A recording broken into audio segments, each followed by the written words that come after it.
Hello everybody, and once again welcome back to Tech and AI YouTube channel. Today in this video I'm going to show you how you can change Google Translate language, so make sure you follow my step till the end.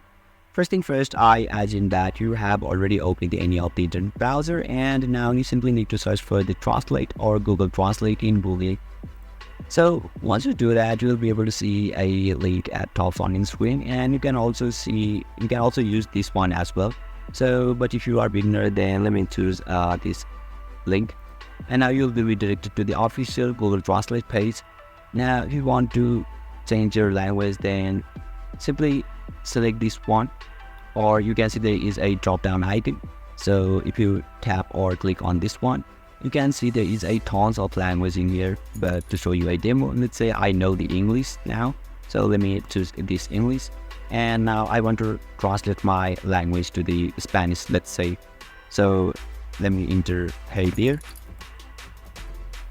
And now you can see the Google Translate has translated my English language to the Spanish successfully. So if you want to change the another, let's say to the French, so you simply need to tap or click on this French. And yeah, you can see the Google Translate has translated my English language to the French. And if you want to select the Russian, then you can simply tap on the Russian and you can see it has been translated successfully. So yeah, basically this is how you can change the Google Translate language. And if you still encounter any issue during this process, feel free to leave a comment and I'll be happy to assist you. If you found this pretty helpful, please give it a thumbs up. And if you are new to this channel, make sure to hit the subscribe button and set the bell icon to on so that you can stay updated with our latest content. Thank you for watching, and I'll see you next time.